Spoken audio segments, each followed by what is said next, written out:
Hello students, welcome to topper stock. आज date है 7 मई 2020।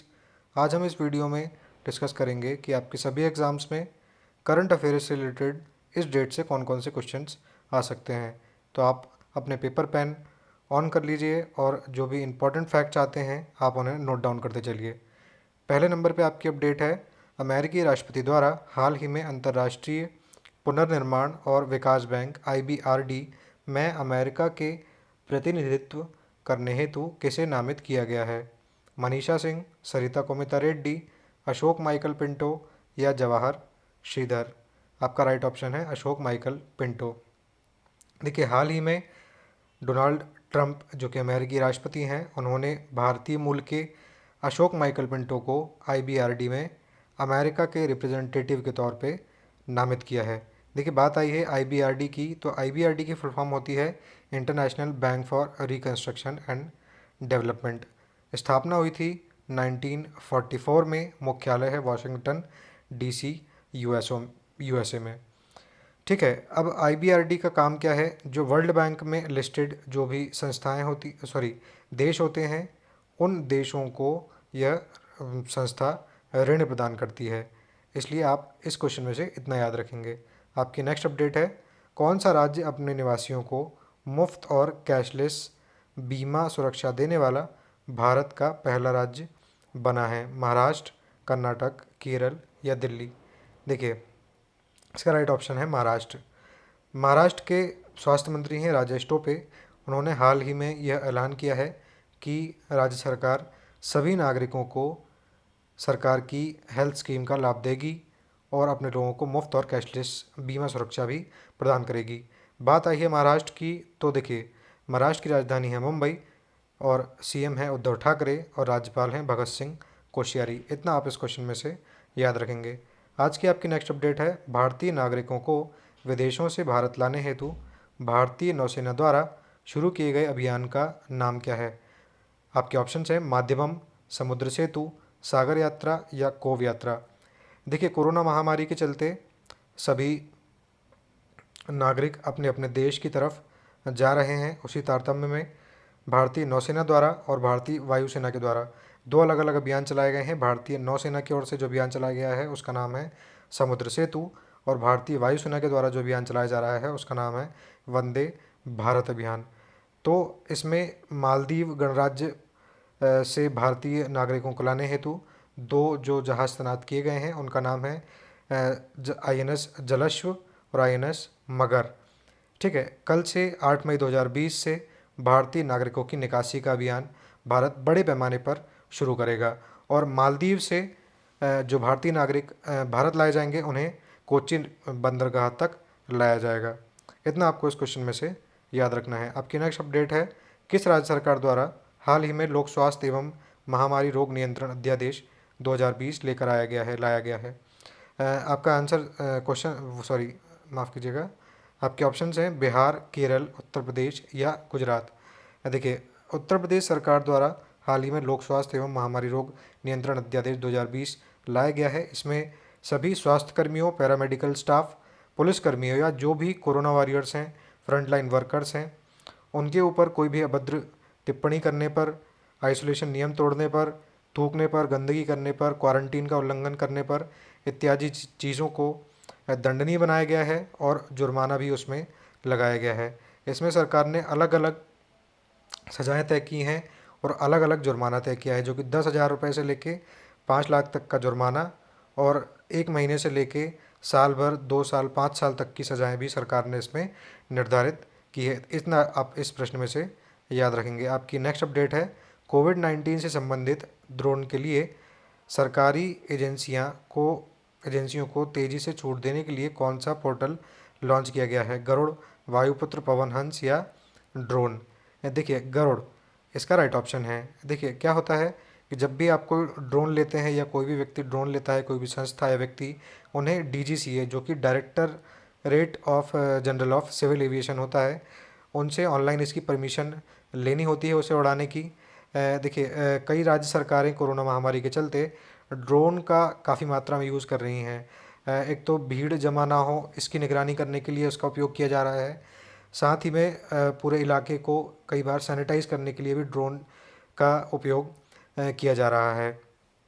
इसके लिए सरकार ने एक नागरिक उड्डयन मंत्रालय के अंतर्गत एक पोर्टल लॉन्च किया गया है, गरुड़, जिससे कि जो भी संस्थाएं, सरकारी एजेंसियां हैं, वह इस पर रजिस्टर करा के तुरंत इसकी अनुमति उड़ाने की उसे ले सकती हैं। नागरिक उड्डयन मंत्री हमारे कौन है अभी? हरदीप पुरी। इतना आप इस क्वेश्चन में से याद रखेंगे। आपकी नेक्स्ट अपडेट है आज की।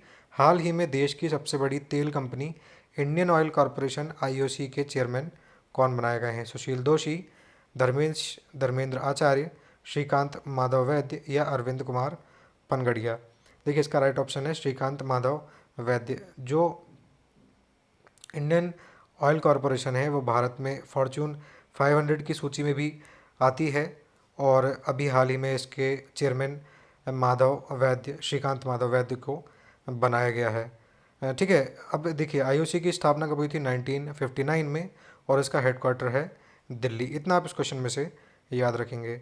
आज की आपकी नेक्स्ट अपडेट है। Centre for monitoring Indian economy CMIE द्वारा हाल ही में जारी आंकड़े अनुसार भारत में बेरोजगारी दर कितने प्रतिशत हो गई है? 21.6%, 27.1%, 29.9% या 32%? आपका राइट ऑप्शन है 27.1%। देखिए, centre for monitoring Indian economy एक संस्था है जो कि भारत की अर्थव्यवस्था को क्या करती है? मॉनिटर करती है। ठीक है, उन्होंने हाल ही में एक रिपोर्ट जारी की है जिसमें उन्होंने बताया है कि भारत में जो विगत रविवार निकला है, मई का रविवार निकला है जो पहला, उस दिन तक भारत में 27.1% की बेरोजगारी दर भारत में हो गई है। Centre for monitoring Indian economy की स्थापना 1976 में नरोत्तम शाह के द्वारा की गई थी। ठीक है, इतना आप इस क्वेश्चन में से याद रखेंगे। आपका नेक्स्ट अपडेट है। बॉबल, BOBBLE किन दो देशों की संयुक्त परियोजना है? India and USA, India and UK, India and Germany और इंडिया एंड जापान। इसका राइट ऑप्शन है इंडिया एंड UK। देखिए, बॉबल का फुल फॉर्म क्या है? Bay of Bengal boundary layer experiment.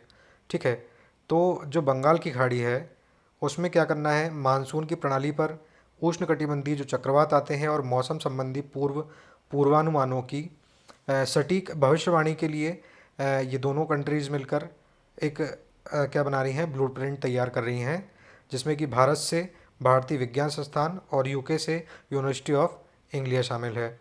ठीक है, अब UK की बात आई है तो UK देखिए, England, Scotland, Wales and Northern Ireland को मिलकर के क्या बनता है? UK, जिसे हम UK कहते हैं। ठीक है, यूनाइटेड किंगडम। इतना आप इस क्वेश्चन में से याद रखेंगे। आपकी नेक्स्ट अपडेट है आज की। किस देश के द्वारा हाल ही में एक अंतरिक्ष rocket the long March 5B को लॉन्च किया गया है? USA, चाइना, जर्मनी या जापान? देखिए, ये चीन का एक कार्यक्रम है, अंतरिक्ष कार्यक्रम है। 2022 तक चीन ने एक स्थायी अंतरिक्ष स्टेशन का संचालन करने और चंद्रमा पर 6 सदस्यों के दल भेजने की योजना बनाई है। अभी तक फ़िलहाल सिर्फ USA एकमात्र ऐसा देश है जिसने सफलतापूर्वक मानव को चंद्रमा पर भेज पाया है। बात आई है चाइना की, तो देखती है चाइना की राजधानी है बीजिंग, चाइना के राष्ट्रपति हैं शी जिनपिंग और मुद्रा है चाइना की रेन बिनबी। देखिए, अब नेक्स्ट अपडेट है आपकी आज की। हाल ही में किस भारतवंशी महिला को न्यूयॉर्क की जिला अदालत में जज नियुक्त किया गया है? रीमा धर्माधिकारी, एंजेला पिंटो, सरिता कोमिता रेड्डी या श्रेया कुमार मंगलम? आपका सही ऑप्शन है सरिता कोमिता रेड्डी। देखिए, भारतवंशी वकील हैं ये सरिता कोमिता रेड्डी, जिन्हें हाल ही में अमेरिका के राष्ट्रपति डोनाल्ड ट्रंप के द्वारा न्यूयॉर्क की एक फेडरल डिस्ट्रिक्ट कोर्ट में जज के रूप में अपॉइंट किया गया है। बात आई है अमेरिका की, तो अमेरिका की राजधानी है वाशिंगटन DC। और देखिए, अमेरिका की संसद क्या है? अमेरिका की संसद को बोलते हैं कांग्रेस। ठीक है, और उसके बाद में अमेरिका का जो उच्च सदन है वो है सीनेट, भारत में जिसे राज्यसभा बोलते हैं। और जो निम्न सदन है हाउस ऑफ रिप्रेजेंटेटिव्स, जिसे भारत में लोकसभा बोलते हैं। ठीक है, देखिए, कल के प्रश्न का उत्तर, जो कल आपके लिए प्रश्न था, हाल ही में चर्चित रही अटल सुरंग किस दर्रे के नीचे बनाई जा रही है? काराकोरम दर्रा, जोजिला दर्रा, पुरजिल दर्रा या रोहतांग दर्रा? इसका राइट ऑप्शन है रोहतांग दर्रा। देखिए, अटल सुरंग के बारे में कुछ इंपॉर्टेंट फैक्ट्स हैं जिन्हें आपको आपके एग्जाम पॉइंट ऑफ व्यू से बहुत ही इंपॉर्टेंट हैं। आप याद रखिए इसे। देखिए अटल सुरंग पहली बात तो कहाँ पर है, हिमाचल प्रदेश में है। कहाँ किन दो जगहों के बीच में बन रही है, मनाली और लेह के बीच में। इसके पास में कौन सी नदी है, चंद्रा नदी है। ठीक है। इसको बनाने का फैसला 2000 में किया गया था, लेकिन इसकी आधारशिला कब रखी गई थी, 2002 में। यह कुल 8.8 किलोमीटर लंबी ये सुरंग है और 3000 मीटर की ऊंचाई पर बनाई गई दुनिया की सबसे लंबी सुरंग है। इतना आपको इसमें से याद रखना है। आज के लिए आपका क्वेश्चन है, centre for cellular and molecular biology Bharat में कहाँ स्थित है, बेंगलोर, दिल्ली, चेन्नई या हैदराबाद। देखिए मैं आज आपसे फिर से कहूँगा कि आप जब भी अपना उत्तर कमेंट बॉक्स में लिखें तो डिटेल में उत्तर लिखा करिए, जिससे क्या होता है कि आप जो भी चीज़ें एक बार लिख देंगे फिर उन्हें आप दोबारा से भूलेंगे नहीं। Thank you. If you find this video useful, please like it, share it or comment on it, or don't forget to subscribe this channel. Stay connected. Thank you.